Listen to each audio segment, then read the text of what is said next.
www.congoconnexiontv.com.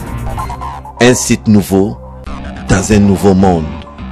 Contactez-nous au 438 877 4064. Facebook Congo Connexion TV.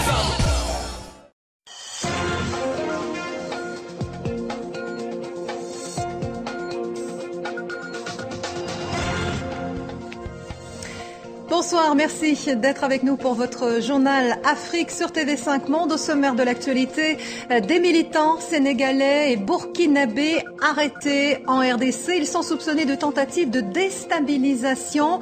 Nous irons à Kinshasa dans un instant.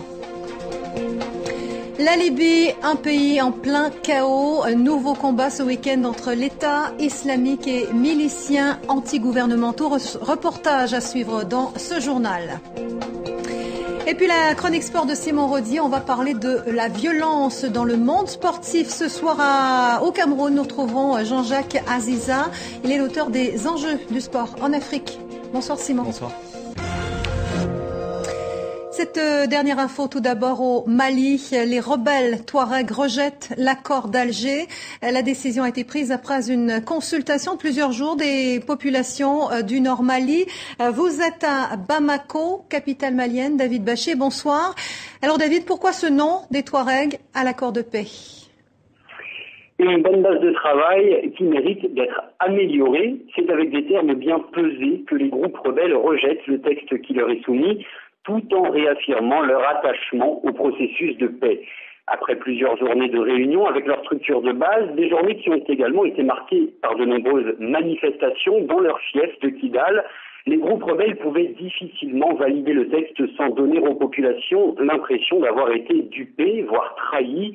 En cause, l'absence dans le projet d'accord de statut politique spécifique pour les régions du Nord, que les rebelles nomment Azawad. Les rebelles estiment donc que les aspirations des populations n'ont pas été prises en compte. Pour autant, David, il y a encore de l'espoir. L'équipe de médiation ne s'avoue pas complètement vaincue. Non, et c'est pourquoi elle jouera demain une nouvelle carte. Le chef de la mission onusienne dans le pays, les ambassadeurs de l'Union africaine, de l'Union européenne ou encore de la France se rendront à Kidal demain pour tenter de convaincre les rebelles. L'Algérie sera également représentée. Refuser de signer, c'est devenir un obstacle au processus de paix, avertit l'un des membres de cette mission de la dernière chance. Nous pouvons leur donner des garanties sur la mise en œuvre ou sur des questions de sécurité, conclut cette source, qui prévient que rien ne sera modifié sur le fond de l'accord. Ils n'auront pas l'autonomie. David Bachet pour TV5 Monde à Bamako, au Mali. Merci. Sachez qu'on va revenir largement sur cette actualité malienne dans notre rendez-vous du mercredi soir. On en parle cette semaine. Quels enseignements peut-on tirer des pourparlers d'Alger? Nous attendons vos commentaires, vos réactions sur notre page Facebook. La Libye, au cœur d'une réunion des ministres des Affaires étrangères à Bruxelles. Aujourd'hui, l'Europe examine l'opportunité d'une opération militaire. Le chaos règne en Libye. Ce week-end encore, des combats ont opposé des milices antigouvernementales à des combattants de l'État islamique. Le récit de David Gilbert. L'attaque survenue hier n'a pas été revendiquée pour l'instant. Mais vu les circonstances, tout semble indiquer que les forces armées de Misrata ont été visées par une voiture piégée du mouvement État islamique. L'un des camps du bataillon 166 a été la cible d'une attaque terroriste, dans laquelle un de nos héros combattants a été tué. Or, c'est ce même bataillon 166, originaire de Misrata, qui a combattu tout le week-end contre les djihadistes de l'EI, à quelques centaines de kilomètres plus à l'est, dans la ville de Sirte. Sirte, où la branche libyenne de l'État islamique a pris le contrôle de plusieurs bâtiments officiels le mois dernier. Au moins 4 hommes de Misrata y ont laissé la vie ces dernières 48 heures. La coalition de milices aube-libyennes, dont ils font partie, a également été attaquée hier dans un attentat à la bombe, qui a fait 5 blessés dans un faubourg de Tripoli. Cette coalition qui contrôle la capitale est donc sur tous les fronts, puisqu'elle continue également de se battre contre les forces loyales au gouvernement, reconnues par la communauté internationale et réfugiées dans l'est du pays. Les pourparlers entre les deux camps doivent reprendre jeudi au Maroc, alors que les ministres européens des Affaires étrangères évoquent aujourd'hui à Bruxelles la situation libyenne et l'éventualité d'une intervention militaire. En Côte d'Ivoire, un nouveau procès dans le camp des pro-Gbagbo. 8 soldats ont comparu ce lundi devant un tribunal militaire et sont poursuivis pour leur rôle présumé dans la répression de la marche des femmes d'Abobo. C'était il y a 4 ans. 7 sympathisantes de l'opposition avaient été tuées. C'était en pleine crise post-électorale. La Côte d'Ivoire toujours et cette démarche surprise du parquet au procès de Simone Gbagbo. L'accusation s'est pourvue en cassation ce lundi sans préciser ses motivations. Plus attendu, le pourvoi de la défense de l'ex-première dame. Simone Gbagbo a été condamnée il y a une semaine à 20 ans de prison. Son avocate dénonce une procédure irrégulière. En Égypte, en bref, nouvelle condamnation à mort chez les frères musulmans. 14 dirigeants de la confrérie islamiste, dont leur guide suprême, Mohamed Badi, ont été accusés de planification de recours à la force contre l'État. Au Nigeria, l'armée affirme avoir chassé Boko Haram de l'État de Yobe dans le nord-est. Les militaires annoncent avoir repris Goniri ce lundi. C'était la dernière ville encore tenue par le groupe armé. Le Nigeria qui se dit prêt par ailleurs pour les élections du 28 mars. Les scrutins présidentiels et législatifs seront libres et pacifiques. C'est ce que déclare le chef de la commission électorale. Au Gabon, le bras de fer se poursuit entre le gouvernement et les fonctionnaires. Les employés de l'État ont reconduit aujourd'hui leur grève générale lancée il y a près de 2 mois. Ils réclament des augmentations de salaire. À Madagascar, le rocher de 6 tonnes qui menaçait de s'écrouler sur un quartier de Tananarive a été dynamité. Aujourd'hui, vous le voyez, c'est l'image du jour que nous avons choisi. 2 explosions ont été nécessaires pour détruire ce caillou. Cette opération était essentielle puisque les pluies torrentielles des dernières semaines ont perforé les sols. Mission accomplie donc ce soir pour l'armée déployée sur place. Écoutez. 0 perte humaine et comme dégâts, a priori, on a pu constater 4 maisons d'habitation qui ont été endommagées par l'avalanche. Les rochers se sont stabilisés, donc en matière de risque, le danger n'est plus imminent.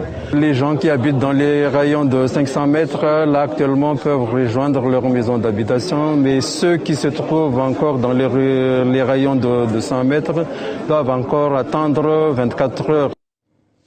Voilà, on passe au sport. Simon, on va regarder avec vous d'abord le programme footballistique de la semaine. Oui, demi-finale de la CAN cette semaine. Alors pas celle des grands, elle s'est terminée cet hiver, vous vous souvenez, avec la victoire de la Côte d'Ivoire. Celle des moins de 20 ans, elle se déroule au Sénégal. C'est l'occasion de voir les futures stars africaines aussi du football. Voyez ces demi-finales, Nigeria, Ghana, ce sera mercredi à Dakar. Et puis Mali contre Sénégal, les lionceaux de la Teranga. Les Sénégalais, c'est comme ça qu'on les appelle, les petits devant leur public. Vous voyez que c'est aussi un mini tournoi de l'Afrique de l'Ouest. Et puis même chez les jeunes, on retrouve finalement les grandes nations du football africain. Alors Simon, on en vient maintenant à un ouvrage qui vous a interpellé récemment. Les enjeux du sport en Afrique, c'est l'œuvre d'un enseignant camerounais qui lit donc le sport et les violences. Oui, avec un sous-titre important, dopage, hooliganisme et terrorisme, rien de moins. Un titre accrocheur aux éditions L'Harmattan. L'auteur est camerounais, il s'appelle Jean-Jacques Ongno, enseignant donc une sorte d'INSEP, c'est-à-dire là où il y a tous les jeunes étudiants camerounais. On l'a joint tout à l'heure pour qu'il nous parle de ce livre parce qu'on voulait en savoir plus. Le sport n'est-il pas un vecteur de progrès ? Eh bien, pas pour lui, écoutez. Le sport est devenu une mafia, c'est devenu un enjeu planétaire qui dépasse même le jeu. Ce qui fait que tout le monde veut profiter du sport, et de n'importe qui. Même les politiciens profitent du sport, les athlètes profitent du sport en trichant, c'est pour ça que je parlais du dopage. Les spectateurs profitent du sport pour se faire voir, pour faire voir leur violence. Et si tout le monde profite du sport, pourquoi les terroristes n'en profiteraient pas ? Voilà une vision très très sombre. Et pourquoi lie-t-il le sport et le terrorisme ? A priori, ça n'a rien à voir. Eh bien si, écoutez. Les terroristes, même s'ils n'utilisent pas de façon, comment je peux dire ça, de façon frontale le sport, mais ne vont pas hésiter de l'utiliser. Le problème, c'est que plus qu'en Afrique, on a mis le sport, le football au centre des préoccupations des populations pour les détourner de l'essentiel. Et les terroristes ne sont pas naïfs. Ils savent que les populations étaient détournées. Et lorsqu'il y a des événements comme la CAN, tous les esprits sont tournés vers la CAN, tout le monde est concentré vers la CAN, donc ils n'hésitent pas, ils ne vont pas hésiter à frapper. Oui, alors Jean-Jacques Ongniou prend l'exemple du terrorisme, et c'est vrai, on l'a vu à de nombreuses reprises en Afrique. Oui, effectivement, il parle de la CAN, souvenez-vous, la CAN 2010, avec le bus de l'équipe du Togo qui avait été attaqué dans l'enclave de Cabinda, c'était au nord de l'Angola, la CAN qui se passait en Angola à l'époque. 2 morts à ce moment-là, et c'était une façon pour un groupe rebelle de se faire voir. On sait aussi que Boko Haram a posé une bombe en plein match, c'était en Coupe du Monde 2014. Il y a eu beaucoup de gens devant l'écran géant au Nigeria, donc c'est l'occasion aussi, ces événements sportifs, de faire des attentats, des actes terroristes. Merci Simon Rodi. On va en venir à l'environnement pour terminer. La direction de l'Afrique du Sud, plus précisément, on va se rendre dans la réserve animalière de Makalili. Depuis 15 ans, des scientifiques y mènent une expérience pilote inédite, un contrôle de naissance pour les éléphants. C'est un reportage de Julien Nard, Patricia Huon et Johan Vermeulen. Quand partout ailleurs en Afrique on se bat pour sauver les éléphants des braconniers, l'Afrique du Sud doit faire face à une surpopulation de pachydermes. Ceinturés par des barrières, l'essentiel des réserves sud-africaines sont de petite taille. Les éléphants, qui dévorent plus de 200 kg de végétation par jour, doublent naturellement leur population tous les 15 ans et finiront par bouleverser cet écosystème. Alors ici, on a pris des mesures radicales. Dans ce fusil, non pas des balles, mais des fléchettes pour administrer aux 22 femelles adultes de la réserve un vaccin anti-conception. Mais encore faut-il arriver à atteindre les animaux. Tout le monde pense qu'un éléphant c'est gros. Oui, c'est vrai, mais quand l'hélicoptère bouge, que les éléphants sont sous les arbres et que l'hélicoptère tente d'éviter les arbres, là ça se complique. Il faut aussi s'assurer que l'on pique l'éléphant au bon endroit.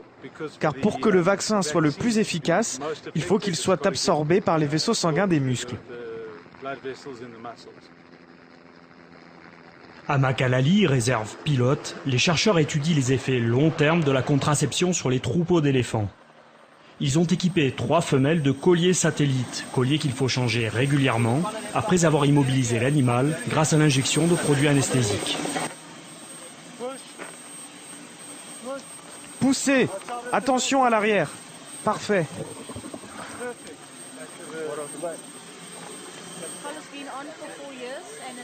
Elle a porté ce collier pendant 4 ans et il est périmé. On lui place un tout nouveau collier, ce qui va nous permettre de la suivre et d'affiner les relevés de données. Ces déplacements sont ceux du troupeau entier, donc les relevés sont très importants concernant les effets secondaires sur le comportement des animaux et pour s'assurer que tout se déroule comme prévu.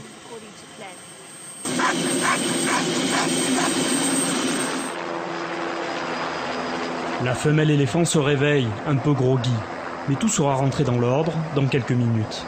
Grâce au collier satellite placé sur les 2 femelles, la chercheuse Audrey Delsing peut maintenant suivre la position des éléphants dans la réserve. À Makalali, la population d'éléphants est désormais stabilisée. Il semblerait que les rapports sociaux entre les animaux n'aient pas été modifiés par la contraception.